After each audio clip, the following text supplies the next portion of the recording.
I'll be honest with you. I've been carrying this quiet ache in my chest for months, maybe longer. I keep telling myself it's fine, that this is just what happens in long relationships. But last Thursday, when I joked, "Do I get a reward?" and she smiled and said, "Dinner's already waiting," something in me cracked. Not from anger, not even sadness, just the soft, disorienting weight of knowing something had gone missing, and neither of us noticed until it was already gone. My name is Morgan. I'm 36, and I don't think I know how to reach my wife anymore. We've been together 12 years, married for 6, and for most of that time, loving her was the easiest thing I'd ever done. I used to wake up to the feel of her fingers drawing lazy circles on my back, her breath warm at the base of my neck. We'd talk about nothing for hours, politics, grocery lists, dumb dreams, and somehow it all felt electric. She'd pull me into her lap on the kitchen stool while the coffee brewed, run her hands under my shirt like she couldn't believe I was still hers. Now she hugs me like a formality, like she's patting down a suitcase to make sure it still closes. The last time she kissed me, really kissed me, I think it was that weekend we went hiking in Mendocino. That was almost 5 months ago. We'd gotten caught in the rain, and she'd pulled me under the hood of her jacket. Our lips were cold, soaked, but alive. There was that old hunger in her eyes, like I was still the thing she wanted most. Now, she kisses me like she's clocking in, like it's on some unspoken checklist neither of us wrote. Last night, I leaned into her on the couch. It was instinctual, this subtle press of my thigh against hers. We were watching that old spy show she loves. I tried to lay my head on her shoulder, but she shifted, not in rejection exactly, just enough to adjust the blanket, enough to break the moment. It's the small things. The way she always says, "You okay?" when I walk into a room, but never waits for the answer. The way her hand lingers on my lower back when guests are around, but falls away in private like it's too heavy to carry. I don't think she's stopped loving me. I really don't. I think she's tired. I think we both are. And I think somewhere between tax seasons, family visits, and grocery lists, we forgot how to want each other. There's a difference between being comfortable and being numb. I didn't know that until lately. So, last Thursday, I fixed the leaking faucet in the kitchen. She'd asked me 3 times over the past 2 weeks. I finally did it, got my hands all cut up in the process, and when she got home, I smiled and said, half teasing, half hopeful, "Do I get a reward?" And she smiled. That same easy, practice smile. Not the one that used to curl at the edges and pull her dimple out. No, this one was polite, domestic, familiar. "Dinner's already waiting," she said, turning back toward the stove. I stood there for a moment. I remember the light above the sink was flickering again, and for some reason, that felt like a metaphor. I pressed my hand to the countertop and just stood still, and it hit me. That was the moment. The exact moment I realized she doesn't see me the way she used to. Maybe the worst part is I don't know if I see myself the same way anymore either. My wife, Leah, is a paramedic. 12-hour shifts, rotating nights, and a heart made of iron and lightning. She's the kind of person who can stitch someone's head closed with shaking hands and still remember to text me that we're out of oat milk. We met in our 20s, both adrenaline junkies in our own way. Her in ambulances, me in galleries. I'm a museum curator, the kind of person who lingers over brushstrokes and wonders what the artist was trying to hide. Leah always found that endearing. "You feel everything too much," she used to say, half laughing as she kissed my forehead. But lately, feeling too much has started to feel like a curse. It happened again Saturday night. She'd just come off a 14-hour shift. I'd cooked, something elaborate, overcompensating again, and she walked in, kissed my neck absent-mindedly, then headed straight for the shower. No, thank you. No, smells amazing. Not even a look. I told myself she was tired. Again. Later, we sat on the couch, food barely touched. She curled into me, hands sliding up under my shirt. Something instinctive, automatic. Her mouth pressed to my neck, slow, searching, and all I could think was, "Please, don't touch me like this unless you mean it." I stiffened slightly. Not enough to pull away, but enough that she felt it. "You okay?" she mumbled, fingers tracing the curve of my waist like it was a routine. I didn't know what to say. Because yes, I love her. I still want her. But I want her eyes first. I want her presence, her questions. I want her to sit across from me, really see me like she used to when we'd stay up late talking about poetry and childhood trauma and what love might look like in 20 years. Instead, we have this cycle: touch, withdrawal, silence. Repeat. It's not that I don't want you, I finally said quietly after she tried again. It's that I feel like you don't see me until your hands are on me. She sat back like I'd slapped her. What the hell does that mean? I didn't want to fight. I really didn't. But the words had already clawed their way out of my throat. It means that when I ask how your day was, you say fine. When I tell you about mine, you nod. But when you want sex, suddenly I'm important again. Her eyes narrowed, hurt slicing through her exhaustion. That's not fair. Neither's being touched like a light switch, I whispered. She stood up, ran a hand through her hair. I could see the twitch in her jaw, the one she gets when she's about to shut down. And sure enough, she said, "You know I love you, right?" "Yes," I said, "but I don't always feel it." Silence stretched. Not heavy, just hollow. Later that night, she reached for me again in bed, hesitant this time, softer. Her hand curled against my stomach, and I let it stay. But I didn't turn to her. I couldn't. There's a loneliness that comes from being next to someone and still feeling invisible. It doesn't scream. It whispers. It lingers in casual touches and conversations that never dig deep enough.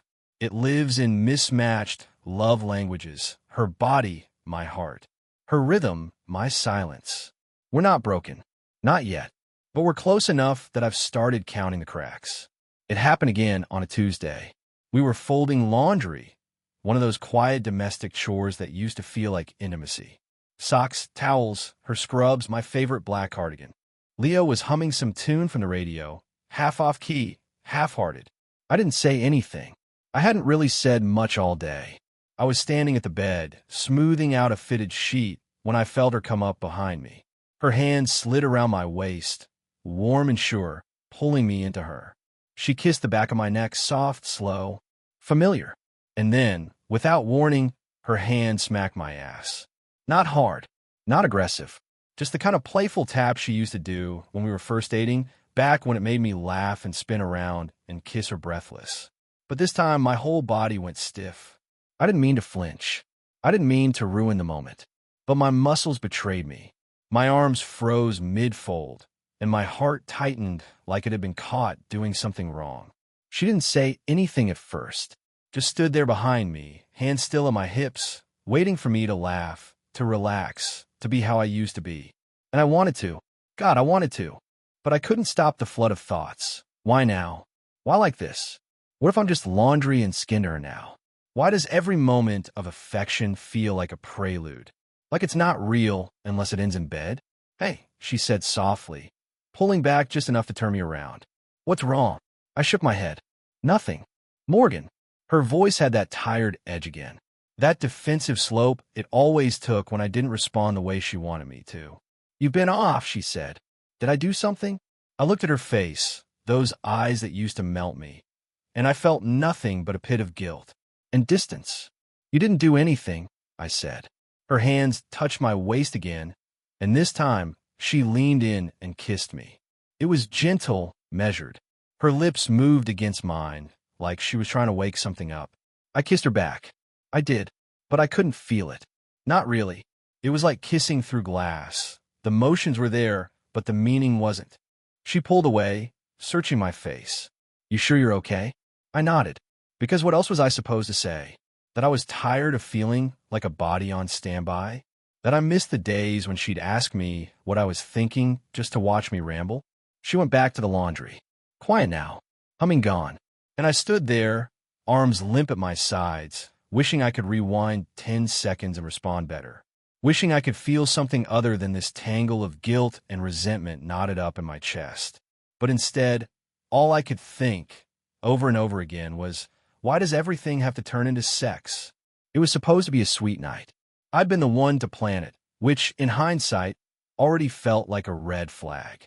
I was always the one initiating lately, the one trying to rekindle, as if love were a pilot light we'd forgotten to check. I made her favorite, seared salmon with lemon butter, wild rice, roasted asparagus. Candles on the table, cloth napkins, music soft in the background, something instrumental and non-threatening. I wore the dress she used to love on me. Navy, low back, thin straps. Leah came home late. Again. She was tired again.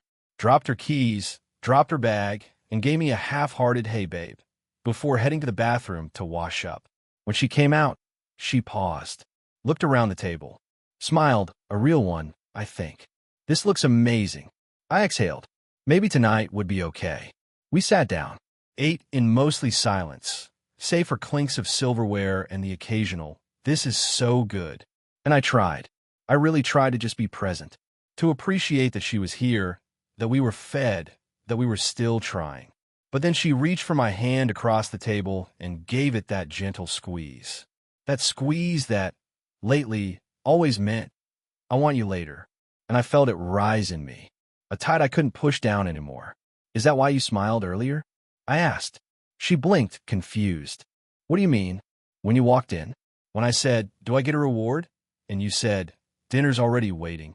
I could hear my voice sharpening even though I tried to keep it level. "Was that a joke? Or was that you?" She looked completely thrown. I don't know. I was tired. I thought it was funny. I pulled my hand back. "Yeah, it was." Silence. She looked at me then, really looked. Her brow furrowed, eyes narrowing just slightly. "Morgan, what is going on with you lately?" And that was it. The thread snapped. What's going on with me? I feel like I'm vanishing in front of you, and you're too tired or too tuned out to notice. I cook. I plan things. I try to connect, and all I get is this autopilot version of you who thinks that touching me fixes everything. Leah stared, stunned. Her fork hovered over her plate. She hadn't blinked. "I'm not a reward," I snapped. "I'm not a dessert after a long day." Her voice came back tight. "That's not fair. That's not what I'm doing."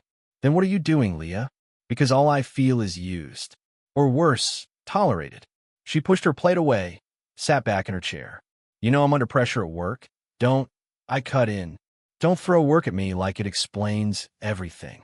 I work too. I'm tired too. But I still show up. Emotionally.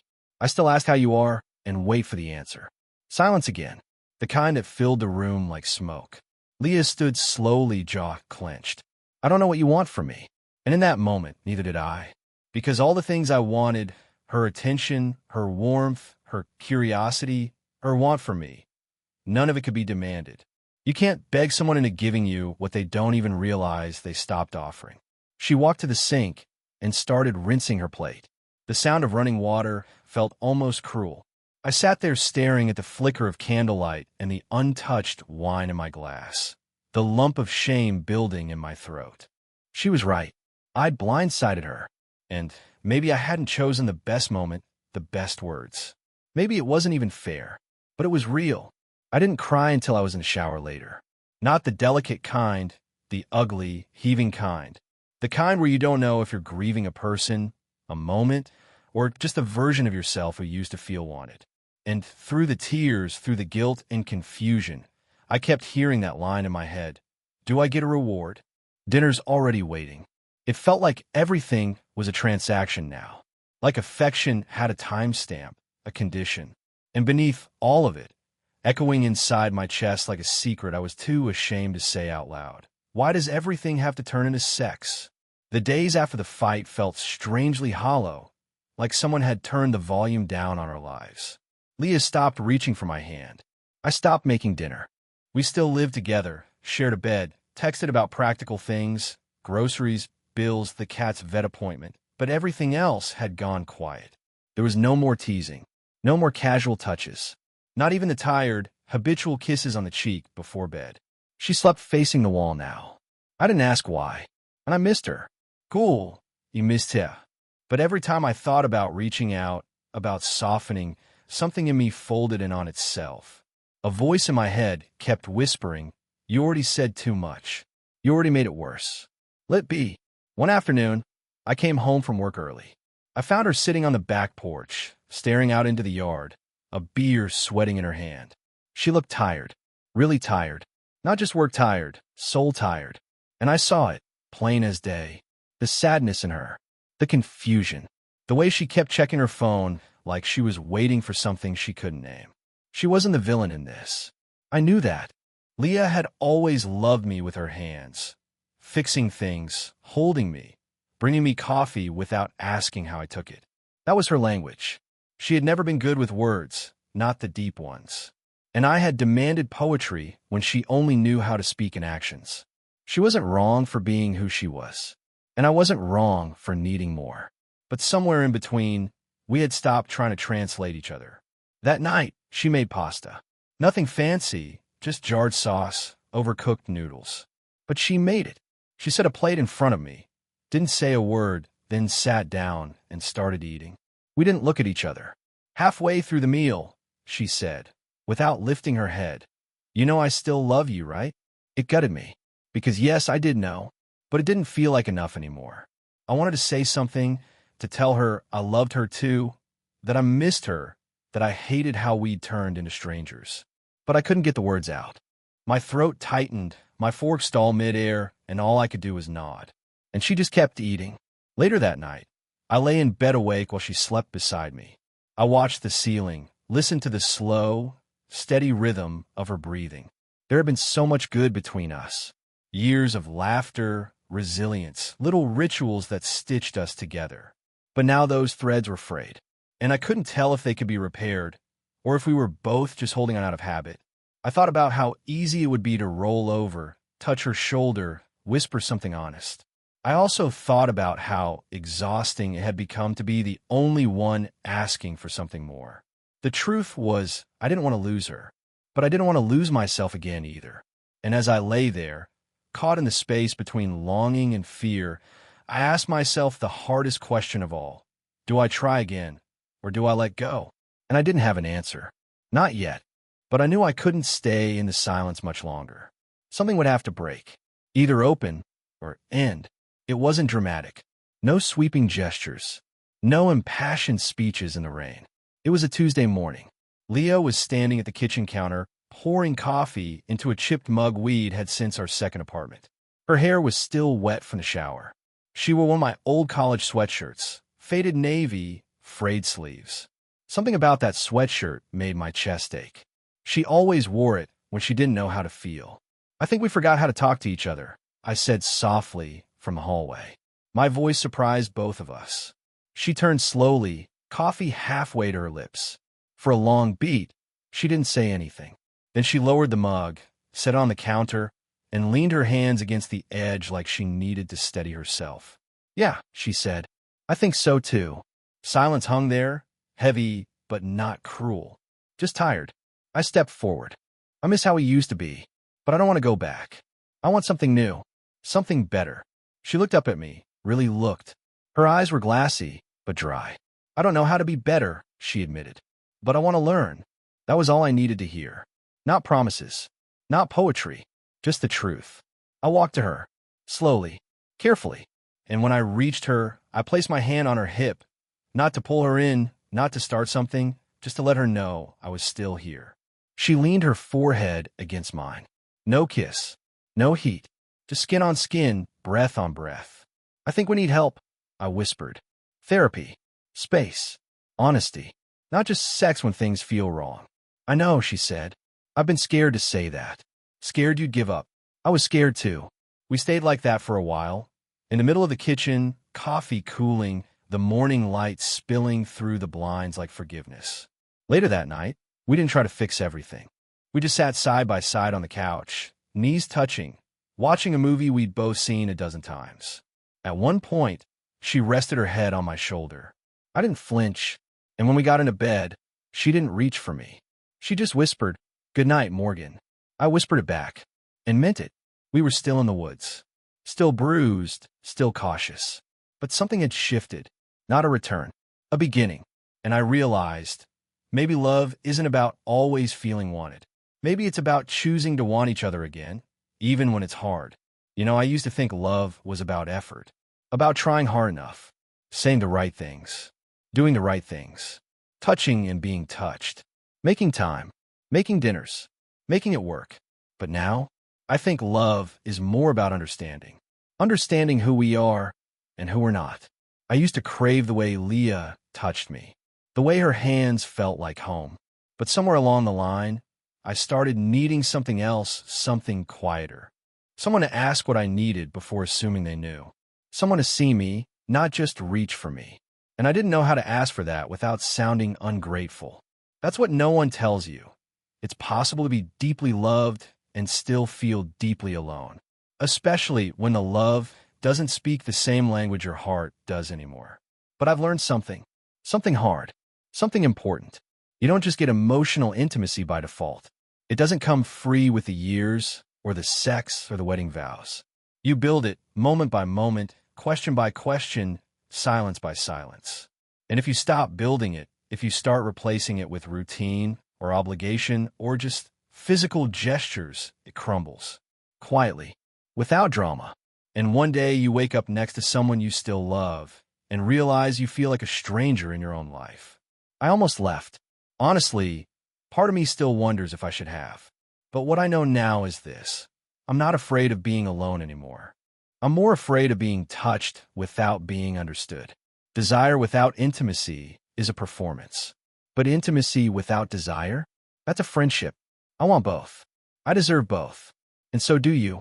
So if you're sitting there wondering why the kisses feel cold lately, why every hug feels like a question you don't know how to answer, ask yourself, do I feel seen? Do I feel chosen? Not just kept? Because those answers, they matter more than dinner on the table. More than a kiss goodnight. More than a body next to yours. That's what I learned. And I'm still learning. Every damn day.